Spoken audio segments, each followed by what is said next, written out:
जय शिव शंकर। महादेव का भक्त संसार को नहीं, संसार उसके चरणों में होता है। नमस्कार दोस्तों, मैं आपका मित्र सांवर चौधरी आपके अपने YouTube चैनल सांवरिया ऑफिशियल पर एक बार फिर से आपका हार्दिक स्वागत करता हूं, जहां पर आपको मिलते हैं ज्ञानवर्धक स्पिरिचुअल और मोटिवेशनल वीडियोस।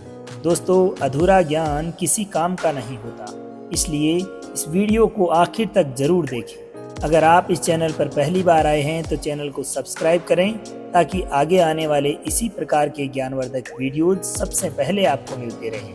दोस्तों, आज के इस वीडियो में हम बात करेंगे भगवान शिव शंकर महादेव के मुख से निकले कुछ अनमोल वचनों की, जो आपके जीवन में बहुत उपयोगी साबित होंगे। शिव की भक्ति मन को शांति देती है और शिव का नाम संसार के सभी बंधनों से मुक्ति देता है। महादेव का भक्त संसार को नहीं, ये संसार उसके चरणों में होता है।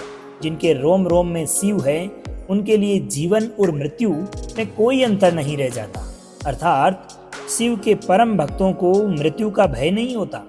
एक मनुष्य की सदैव यही आस रहती है कि नंदी के जो स्वामी हैं, उनकी जटाओं जैसा मेरा जीवन हो, निर्मल और पवित्र। शिव ही सृष्टि है, शिव ही प्रलय, शिव ही आदि और शिव ही अंत।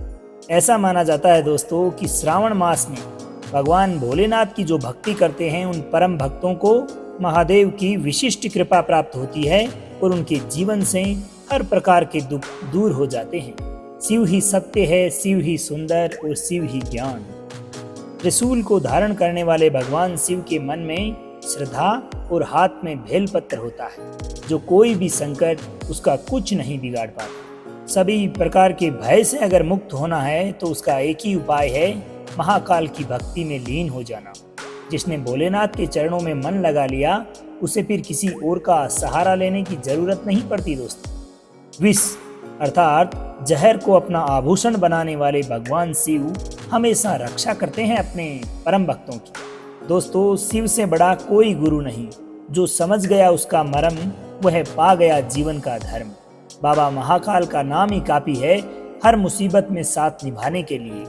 जिसने भगवान शिव को अपना लिया है, उसके लिए क्या फिर सुख और क्या दुख। महादेव के परम भक्तों को कभी भी किसी चीज की कमी नहीं होती। उसके पास सदैव भोलेनाथ का साथ होता है। शिव उनका भी कल्याण करते हैं जो उनका नाम नहीं लेते। इसीलिए भगवान शिव स्वयं शक्ति है। उनके भक्तों के लिए कुछ भी कर पाना असंभव नहीं होता। ऐसा कोई भी परम भक्त जिसने महादेव पर अपना अटूट विश्वास जाहिर किया हो, तो महादेव ने उसके जीवन के तमाम प्रकार के दुख स्वतः ही हर लिए। जिस प्राणी पर एक बार महादेव की कृपा हो जाती है, उसे किसी प्रकार का कोई भी शत्रु कोई हानि नहीं पहुंचा सकता। महादेव की भक्ति में ही सबसे बड़ी शक्ति है। जिसने भगवान शिव के आगे अपना शीश झुका दिया, तो बड़े बड़े तूफान भी फिर वो आसानी से पार कर सकता है। जिनकी रक्षा के लिए साक्षात भोलेनाथ खड़े हो, भला उनका कौन क्या बिगाड़ सकता है। देखो दोस्तों, ये जीवन है, इसमें सुख और दुख तो चलते रहते हैं, परंतु आपको भी अगर जीवन में कभी ऐसी आपत्ति आ जाए, मुसीबत आ जाए और आपको ऐसा लगे कि इस समय तो मुझे चारों तरफ से मुसीबत ने घेर लिया है, कोई रास्ता नजर नहीं आता, तो बस एक बार दिल से हर हर महादेव पुकारना, आपके मन को अवश्य शांत कर देंगे महादेव। क्योंकि महादेव का आशीर्वाद जिन भक्तों के पास है, उन्हें किसी भी वरदान की जरूरत नहीं पड़ती। आप लोगों ने भगवान शिव के हाथ में त्रिशूल तो देखा होगा। भगवान शिव का त्रिशूल हर बुराई का नाश करता है और उनके भक्तों का सदैव मंगल करता है। शिव की महिमा अपार है दोस्तों। भोलेनाथ के चरणों की शरण में आकर हर कोई पार हो जाता है। एक बार भगवान शिव जिस भक्त पे प्रसन्न हो गए, तो मानो वो भक्त तो इस संसार में अमर हो जाता है। महादेव सबकी सुनते हैं, वो भेद नहीं करते किसी से। चाहे कोई कितना भी बड़ा पापी क्यों न हो, कोई कितना ही धनवान हो, निर्धन हो, मनुष्य हो, दानव हो, देवता हो या दैत्य, महादेव अपने भक्तों को एक समान दृष्टि से देखते हैं। जो भी भक्त अपने हृदय में एक बार महादेव की भक्ति का दीप जला लेता है, तो फिर वह अपने जीवन के भयानक से भयानक अंधकार से भी बाहर निकल आता है। इसीलिए भगवान शिव की भक्ति सबसे निराली है। ये भक्ति ही हर भक्त की सबसे बड़ी ताकत बन जाती है। एक महादेव का परम भक्त यही आस करता है कि करूं क्यों फिक्र इतनी, मौत के बाद जगह कहाँ मिलेगी। जहाँ पे भी सजी होगी मेरे महादेव की महफिल, मेरी रूह वहीं मिलेगी। हे महादेव, ये तेरा कर्म था कि तूने मुझे अपना दीवाना बना दिया। मैं खुद से ही था पराया और तूने अपना बना लिया। सुनकर जमाने की बातें हम शिव भक्त अपने रास्ते नहीं बदलते। क्या? सुनकर जमाने की बातें हम शिव भक्त अपना रास्ता नहीं बदलते, क्योंकि यकीन रखते हैं हम सिर्फ महादेव पर। हम बार बार अपना भगवान नहीं बदलते। भगवान शिव अपने परम भक्तों से कहते हैं कि शिकायत बंद करो, अपनी तरफ देखो और जहाँ जहाँ तुम्हें दुख पैदा होता है उन्हें खोजो, उन पे गौर करो। तुम्हारे भीतर ही उनका कारण मिलेगा। उन कारणों को छोड़ दो, क्योंकि जिनसे दुख पैदा होता है उन कारणों को किए जाने का प्रयोजन क्या है। जिनसे सिर्फ जहर के फल उगते हैं उन बीजों को तुम क्यों बोए फिरते हो। अर्थात अपने अंदर उत्पन्न होने वाले दुख के कारणों को जानकर उनका नाश कर दो। जीवन में खुशियां ही खुशियां मिलेगी। महादेव की भक्ति में लीन एक भक्त महादेव के लिए कुछ पंक्तियां कहता है। तेरा वितरण कैसे किया जाए, तू अंत या अनंत है।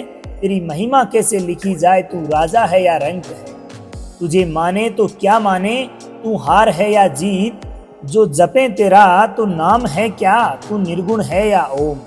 दोस्तों, क्या आप जानते हैं किसी भी कर्म को करने से पूर्व उसी के संबंध में आदि योगी भगवान शिव कहते हैं कि आत्म साक्षी भवे नित्यम आत्मनस्तु शुभाशुभे। अर्थात मनुष्य को अपने हर कर्म का साक्षी स्वयं ही बनना चाहिए, चाहे फिर वह अच्छा कर्म करे अथवा बुरा।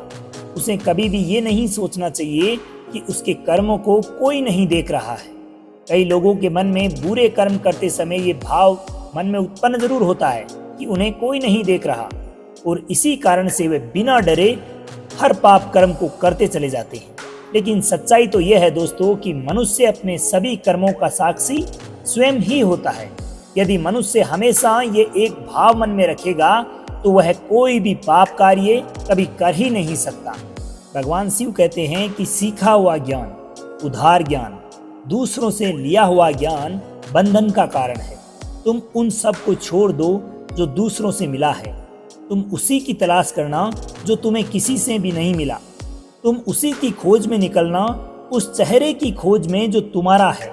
तुम्हारे ही भीतर छिपा हुआ है एक झरना चैतन्य का, जो तुम्हें किसी से भी नहीं मिला, जो तुम्हारा स्वभाव है, जो तुम्हारी निज संपदा है, निजत्व है, वही तुम्हारी आत्मा है।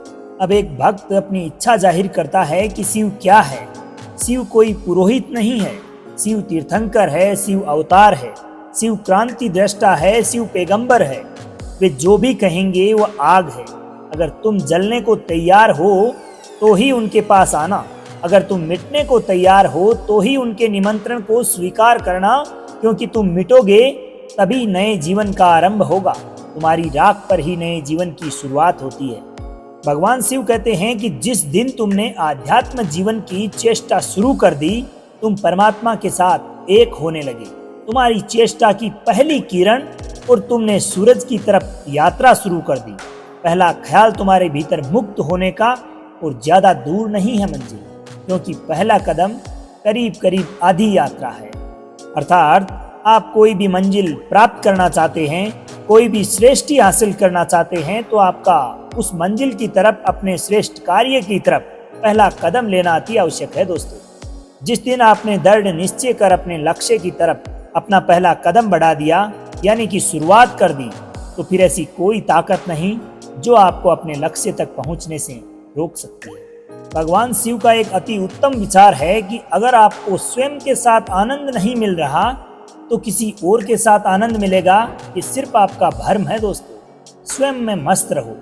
भगवान शिव कहते हैं कि तुम जो भी कल्पनाएं कर सकते हो, जो भी सोच सकते हो, जो भी स्वप्न देख सकते हो, वो सभी के सभी संभावनाओं में रूपांतरित हो सकती है, परंतु उसके लिए तुम्हारी योग्यता कितनी है, यह एक बड़ा प्रश्न है।